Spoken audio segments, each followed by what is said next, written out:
Hello प्यारे बच्चों, आप सभी को राधे राधे। कक्षा 10 गणित में सत्र 2026-27 में UP board NCERT solution Hindi माध्यम के बच्चों के लिए हम बात कर रहे हैं अध्याय 3 दो चरों वाले रैखिक समीकरण युग्म में प्रश्नावली 3.3। हम लोगों ने प्रश्न संख्या 1 को भाग 1 और भाग 2 में कंप्लीट कर लिया है। अभी तक आपने वह वीडियो नहीं देखा है तो उसे आप जरूर देख लें, क्योंकि वहां से आपको अच्छे प्रश्न देखने को मिलेंगे जो सीधे तौर पे आपके यूपी बोर्ड एग्जाम में देखने को मिलेंगे। आज हम इस प्रश्न में जो चर्चा करने वाले हैं वो आपका प्रश्न संख्या 2 में भाग 1 लेके आए हैं। इसमें भी आपका 2 भाग बनेगा, भाग 1 भाग 2, जिसके साथ ही साथ प्रश्नावली 3.3 भी समाप्त होगा और चैप्टर नंबर 3 भी यानी अध्याय 3 भी आपका समाप्त हो जाएगा। तो चलिए बिना देरी किए हुए वीडियो स्टार्ट करते हैं। आपसे एक छोटा सा रिक्वेस्ट है कि आप वीडियो को स्किप किए बिना अंत तक जरूर देखिएगा। चलिए देखते हैं। बात हम कर रहे हैं प्रश्नावली 3.3 की। तो सबसे पहले हम हेडिंग डाल दें प्रश्नावली 3.3। अब यहाँ पर कुछ छोटी छोटी चीजें आपको हम बताने वाले हैं, तो बहुत ही आराम से आप ध्यान दीजिएगा।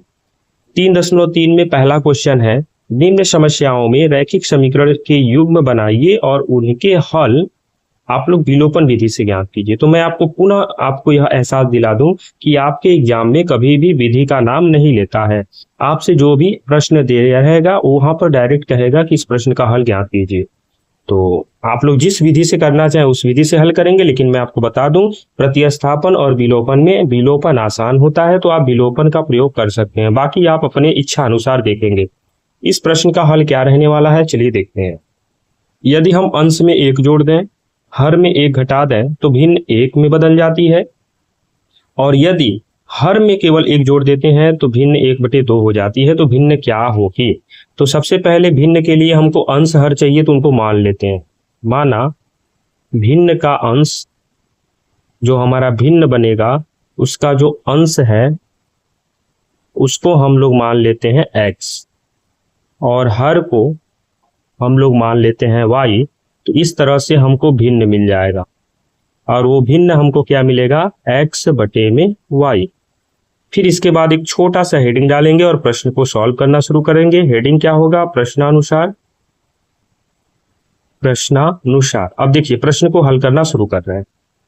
यदि हम अंश में 1 जोड़ दें तो x अंश है, x में 1 जोड़ दें, और हर में भी 1 जोड़े नहीं बल्कि 1 घटा दें तो वह भिन्न आपकी 1 हो जाती है। अब इसको हल करेंगे तो x + 1 = y - का 1, y को इधर लाएंगे तो x - का y बराबर, और +1 -1 तो -1 -2, ये बन जाएगा आपका समीकरण नंबर 1। ऐसे ही दूसरी तरफ कह रहा है कि अब हर में 1 जोड़ना है, यानी अंश में कुछ नहीं करेंगे, लेकिन हर में अगर हम 1 जोड़ देते हैं तो यह भिन्न आपका 1/2 हो जाता है। अब इसको हल करेंगे, ये हो जाएगा 2x = y + 1। अब यहाँ पर 2x के साथ -y बराबर आपका 1 बनेगा, ये बन गया समीकरण नंबर 2। आप ध्यान से देखें तो x - का y बराबर -2, ये है पहला समीकरण, और 2x - का y बराबर 1 है, ये है आपका दूसरा समीकरण।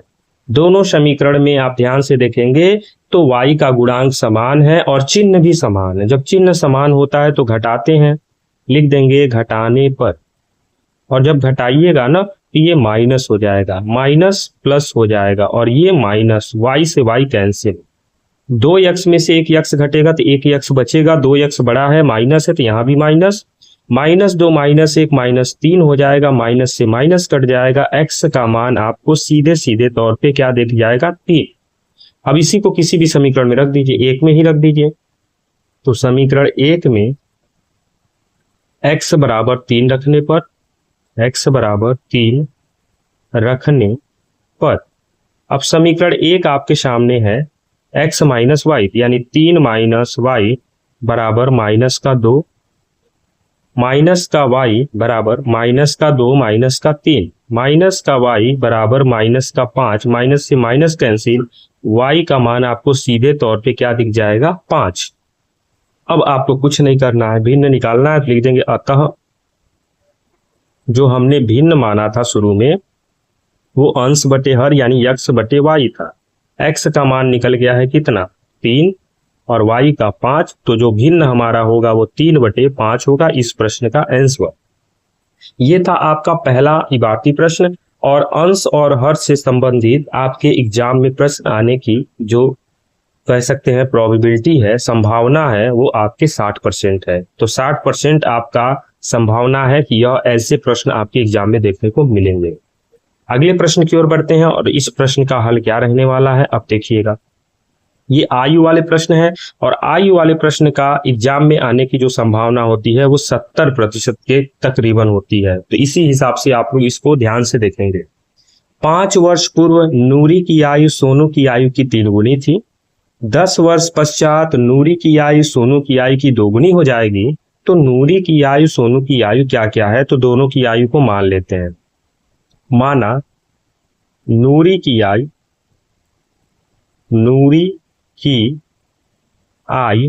वो आप मान लीजिए x वर्ष, ऐसे ही सोनू को भी मान लीजिए, तो हो जाएगा सोनू की आयु बराबर y वर्ष। अब यहां पे हम लिख देंगे प्रश्नानुसार, जैसा आप हेडिंग डालते आ रहे हैं। यहाँ पे हेडिंग क्या डाल देंगे, प्रश्नानुसार। अब इस प्रश्न को हम लोग सॉल्व करेंगे। 5 वर्ष पूर्व कह रहा है, फिर हेडिंग डालना पड़ेगा 5 वर्ष पूर्व, यानी जो भी घटनाएं हो रही हैं वो 5 वर्ष पूर्व की। क्या हो रहा है 5 वर्ष पूर्व, नूरी की आयु जो है वो 5 वर्ष पूर्व कितनी, तो x थी, -5 हो जाएगा। ऐसे ही सोनू का भी 5 वर्ष पूर्व निकाल लेते हैं। सोनू, तो सोनू की आयु 5 वर्ष पूर्व क्या हो जाएगी, तो y हमने माना है -5 कर देंगे। अब दोनों में तुलना देखेंगे। 5 वर्ष पूर्व नूरी की आयु सोनू की आयु की 3 गुनी, यानी जो नूरी की आयु है वो सोनू की आयु की 3 गुनी, यानी y -5 का कितना हो जा रहा है 3 गुना। सॉल्व करेंगे तो x माइनस का 5 बराबर 3y का 5 3 15 और x के साथ -3y होगा, तो -5 उधर जाके +5 यानी 15 में से 5 जाएगा 10, तो माइनस का 10 बनेगा, ये बनेगा पहला समीकरण। ऐसे ही दूसरा कंडीशन क्या है, 10 वर्ष पश्चात, तो लिखेंगे 10 वर्ष पश्चात, 10 वर्ष पश्चात। अब 10 वर्ष पश्चात की क्या घटना है, चलिए देख लेते हैं। पहले तो दोनों की आयु, तो 10 वर्ष पश्चात जो नूरी की आयु होगी वो नूरी की आयु क्या होगी, तो हमने माना था x, पश्चात का मतलब प्लस कितना 10, तो x + 10 वर्ष। ऐसे ही सोनू की भी आयु होगी, तो सोनू की आयु हमने माना था y और 10 वर्ष पश्चात +10 वर्ष। अब प्रश्न में कह रहा है कि 10 वर्ष पश्चात नूरी की आयु सोनू की 2 गुनी हो जाएगी। अब 2 गुनी हो जा रही है, यानी जो नूरी की आयु है वह सोनू की आयु की 2 गुने के बराबर हो जाती है। अब इसको सॉल्व करेंगे तो x + 10 बराबर 2y + 20, ये हमने गुणा लिख दिया है, ये प्लस रहेगा, ठीक है। अब यहां पर देखिएगा x के साथ 2y इधर माइनस होगा, तो 10 उधर जाके माइनस, तो 10 बनेगा, ये बनेगा समीकरण नंबर 2। और समीकरण 1 इसके नीचे लिख देते हैं। अब आपको क्या देखने को मिल रहा है, देखने के ये मिल रहा है कि x का गुणांक बराबर है और चिन्ह भी समान है, तो हम घटाएंगे, लिखेंगे घटाने पर। और जब घटाइएगा तो चिन्ह सब बदलिएगा, प्लस है तो माइनस, माइनस है तो प्लस, माइनस है तो प्लस, ये प्लस माइनस कैंसिल। 3 में से 2 जाएगा, 1 बचेगा, यानी y, और 3 बड़ा है तो प्लस में रहेगा, और 10 10 कितना हो जाएगा 20। तो इस तरह से y का मान हमको कितना दिखने को मिल गया 20। इसी y का मान किसी भी समीकरण में 1 में रख दीजिए, तो समीकरण 1 में y बराबर 20 रखने पर, अब समीकरण 1 में रखिएगा तो समीकरण 1 क्या है, x - 3y, x - 3y बराबर में -10।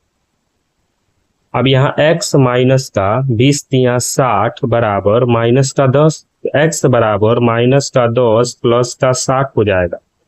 इस तरह से x का मान आपका निकल जाएगा 50। और आपसे प्रश्न में यही पूछा है इन दोनों की आयु, तो लिख देंगे अतः नूरी की आयु को x माने थे हम लोग, तो नूरी की आयु जो निकल के आ गई वो आपकी निकल के आ गई 50 वर्ष। और सोनू की आयु जो निकल के आ गई वो हमने माना था कितना y, तो सोनू की आयु y यानी आया है 20, तो सोनू हो गया 20 वर्ष का और ये इस प्रश्न का हो जाएगा आंसर। तो बहुत अच्छे प्रश्न थे। इन प्रश्न के आधार पे हमने इबारती प्रश्न दोनों देख लिया और दोनों आपको एक चीज ये समझ में आ गया होगा कि दोनों अच्छे लेवल के प्रश्न हैं और अच्छे लेवल के प्रश्न ऐसे एग्जाम में बनते हैं। जैसा कि हमने आपको संभावना भी बता दिया कि कितने प्रतिशत संभावना है इनके इन तरीके के प्रश्न पूछे जाने के। तो अभी तो भाग 2 बचा हुआ है, भाग 2 में भी 2 नहीं बल्कि 3-3 क्वेश्चन कराएंगे, तो वह वीडियो थोड़ा और लंबा हो जाएगा और उसमें भी आपको हम बताएंगे कि कितने प्रतिशत संभावना है आपके एग्जाम में पूछे जाने की। क्योंकि अध्याय 3 और अध्याय 4 के जो इबारती प्रश्न है वो सीधे तौर पे आपके बोर्ड एग्जाम में पूछे जाते हैं। अगर वीडियो अच्छा लगा तो लाइक कीजिए, अपने फ्रेंड तक शेयर कीजिए और अगर आप मेरे चैनल से पहली बार जुड़े हैं तो चैनल को सब्सक्राइब करके बेल आइकॉन्स पे क्लिक कर दीजिए। मिलते हैं भाग 2 में। राधे राधे।